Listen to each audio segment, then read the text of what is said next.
Okay, I'm Brian, president of the West Hawaii Fruit Growers Association, and I'm going to give a demo on air layering lychee. Air layering is a form of clonal propagation, similar to grafting, but requiring a lot less skill and less patience. So it's very, very simple. What you're doing is sort of the opposite of grafting. Instead of matching and preserving cambium, you're actively trying to destroy the cambium. And what this forces the branch to do of a tree is to take the stored energy in the branch and turn it into roots. Once the roots have formed around the cut that you make in the branch, you can harvest the branch, put it in a container, and then once it's adjusted to its life as an independent plant, put it in the field. So with lychee tree, you can air layer any time of the year.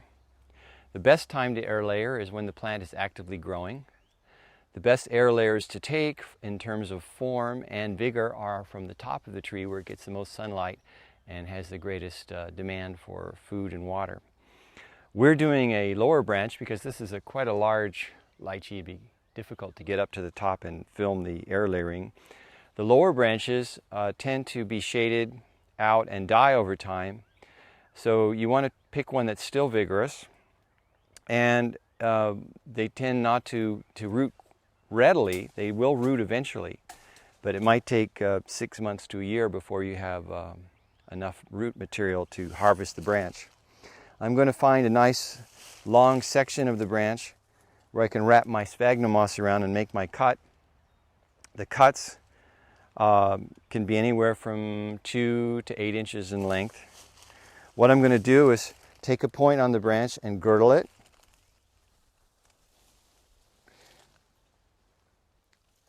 Lychee growers in places like China, when they want to have a tree produce fruit on a regular basis, they'll girdle or cincture various branches on the tree. They rotate year by year which ones they do so they don't stress the trees too much.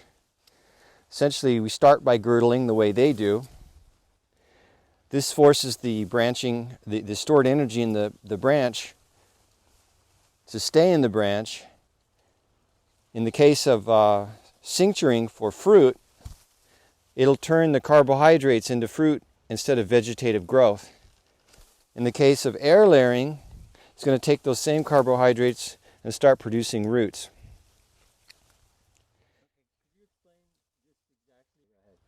So I'm making one cut around the bark at the top portion, or closer to the end of the branch. Another cut, say 3 inches further down, closer to the trunk of the tree. Once I've made sure I've cut all the way down to the wood and through the bark as well as I can, I'm now going to take and connect these two circles, or these two girdles, with a single long cut through the bark, connecting the two. Now, if this branch were actively growing, I'd be able to easily peel off the bark in 1 or 2 or 3 good chunks or pieces. Unfortunately, this tree is not actively growing. We're in the dry season and they're a bit stressed.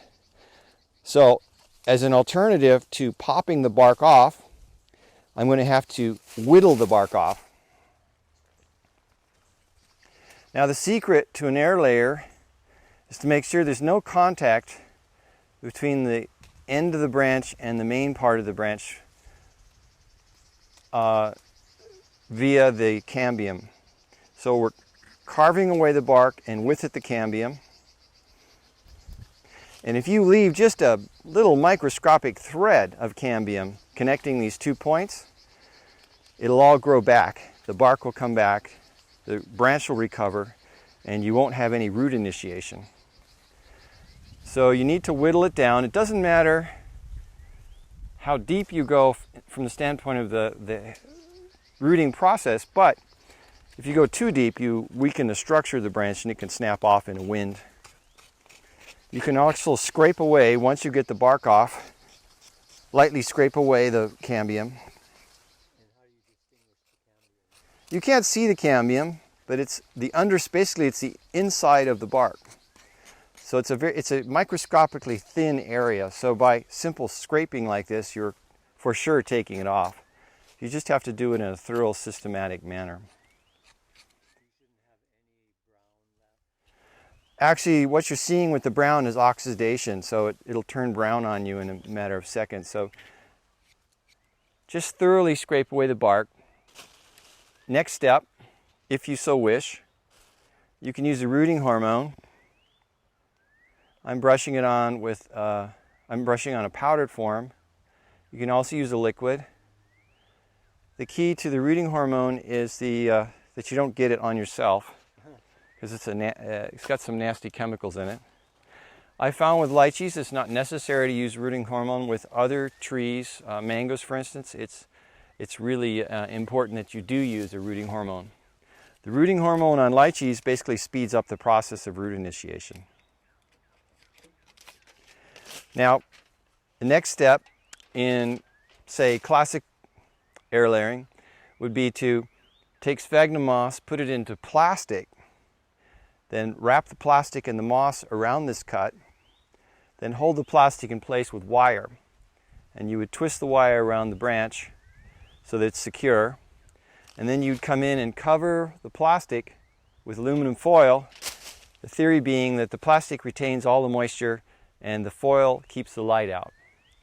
From my experience, both on the mainland and in Hawaii, you don't need the plastic and you don't need the foil over the plastic. You can use plastic, but it's a lot harder to work with than the aluminum foil.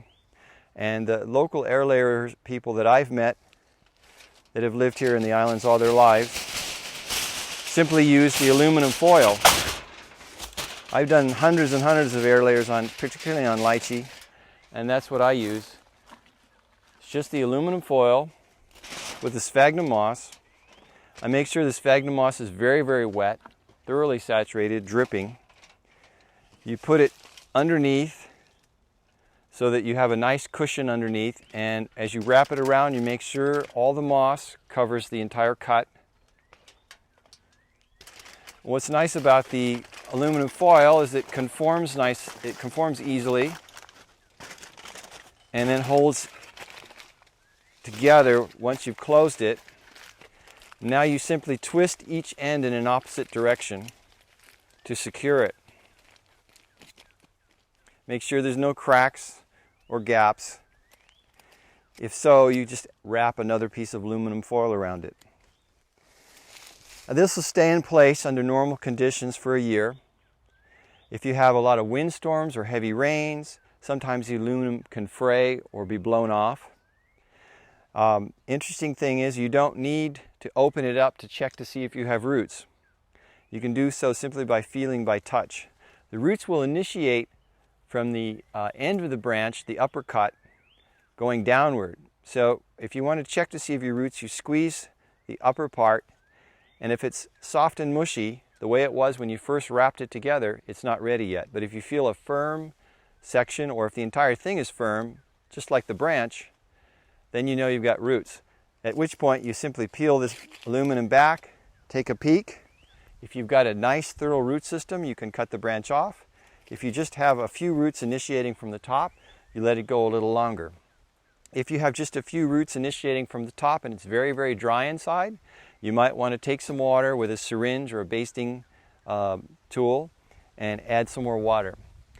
The reason people recommend the plastic is they say it holds the water longer. It's not really the case. The water disappears from the moss once the roots are initiated. They suck the water out of it.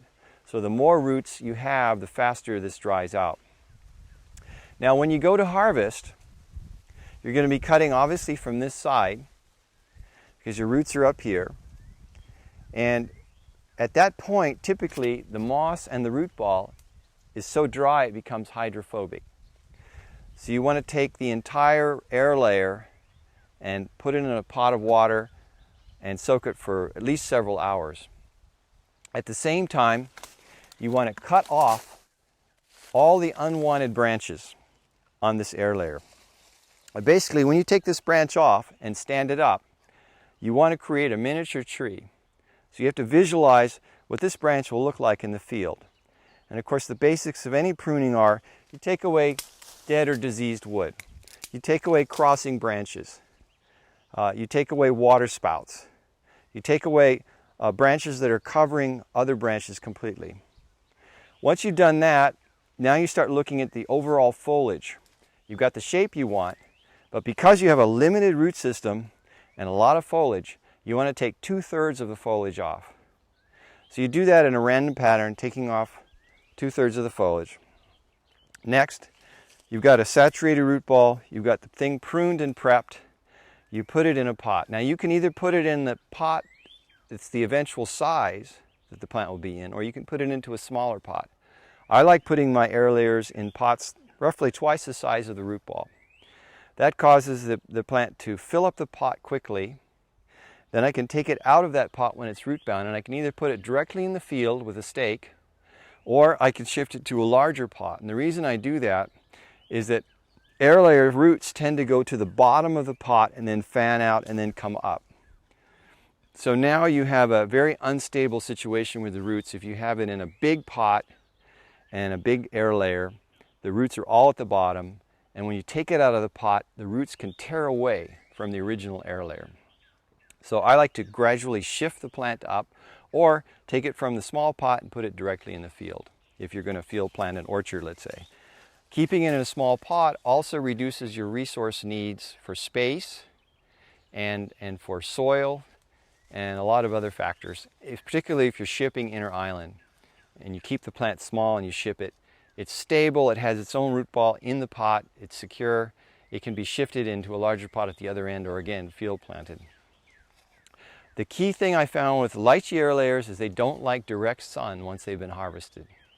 You put them in a shade house, you keep the sun off of them, they don't mind highlight but not direct sun, and you know they're ready to go out into sun or be exposed to sun when the first flush of new growth comes out and hardens off. Then the plant's ready to take on as much light as you can throw at it. I use a very, very weak fertilizer once the plant's established. Lychees, when they're young, you give a slow release fertilizer to over time. Of course, when they mature, you want to reduce the amount of nitrogen you give them, because then they'll never fruit if they have a constant supply of nitrogen. So the whole process from the initial cut to the plant ready for a pot can be anywhere from 3 months to a year.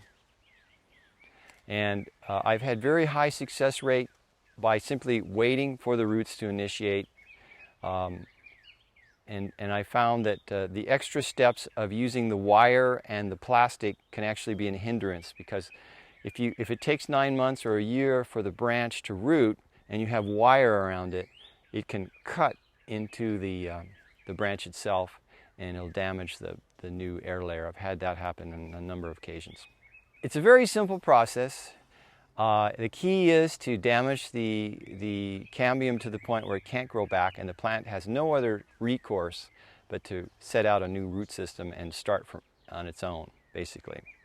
The plants, once they're taken out off the branch and put into a controlled nursery environment, require just a few special steps to move them along their way. Once you've done a few air layers and get the hang of it, it's really simple.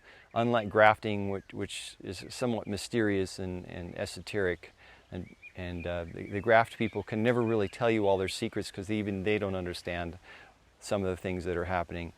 So air layering is the lazy man's way to propagate fruit trees.